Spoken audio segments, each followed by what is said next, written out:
Welcome to a lesson with Dr. Powell. In this video, we're going to look at some practice problems with limits. So I'll present the problem, pause the video, work it on it on your own, and then then keep playing the video in order to see the solution. Okay, and a detailed explanation. All right, and the explanation is important here in understanding how and why things work. Okay, so for the first one, we're going to be taking a limit as x approaches 0 from the right side of this. Okay, so pause the video now if you haven't already. Okay, and here's the solution. Okay, so we have, what can we do? Well, I'm going to use some ideas from other videos that I have where taking this limit, like of continuous operations that pops on the inside, it's the same thing as like this continuous plug-in if you kind of like put holes in and fill in holes, especially after some infinite squashes and some other things and redefining stuff. So we can really think about this as, just plugging in a 0 plus here and thinking, okay, what is going to happen? So this part right here, if we look at the graph of ln, as the input goes to 0 through positive values, the output's going down to negative infinity. So this part's negative infinity. Now, let's look at the graph, of tangent inverse. First, let's remember what the graph of tangent looks like. Looks like this. And this is the part of tangent that we restrict in order to get, the part of tangent that we use where when we swap our x's and y's in order to get an inverse function. We can't use more of the tangent function because we wouldn't get a function swapping our x's and y's otherwise. So look at something like this.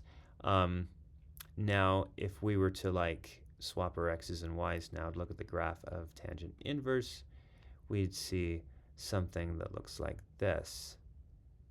Now, as the input, so that's really what this means. Like negative infinity right here, that means you're taking the limit of negative tangent inverse as the input is going to negative infinity. So it's this is really a limit statement here. So as the input goes to negative infinity, what's happening to the y values? They're going down to, well, this is y equals negative pi halves when we swap our x's and y's. It's going to negative pi halves. So this bit right here is negative pi halves, but then we have a negative out front, which means that this guy will be positive pi halves. Okay, so there's the solution for that one.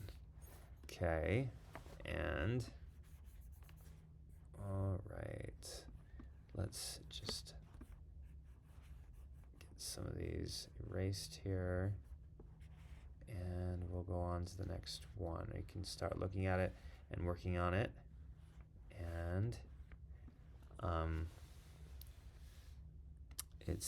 this limit as x approaches positive infinity of natural log 1 over x. If you haven't already, pause the video and work on it. Okay, so here's the solution here, an explanation for it. So again, I'm going to use the idea where I can just put ln of 1 over positive infinity. That's kind of like saying the ln of 0 plus, which in the last one we already deduced was negative infinity. Okay, so this solution should be negative infinity. Now, why is this 0 plus right here? Well, think about it. 1 over a very big positive number, that's going to be a really small positive number. That's what 0 plus really means. And then a really small positive number plug into the natural log function, you're getting really, really negative down there, negative infinity. Okay, that's the solution for number 2. Now let's take a look at number 3, taking this limit. Now be careful with what side you're coming from. That's a really important part of this one. All right, go for it. Okay, so now here's the solution. Now I'm going to take a look at this natural log of 1 minus.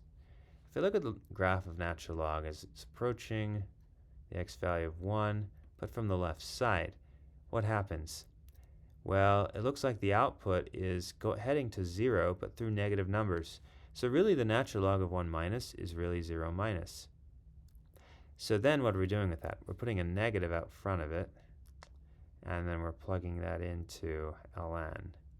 So ln of negative 0 minus. Well, negative 0 minus is the same thing as 0 plus.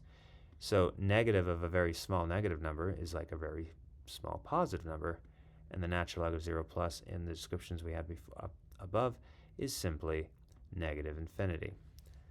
So there are those practice problems and their solutions. Thanks for watching.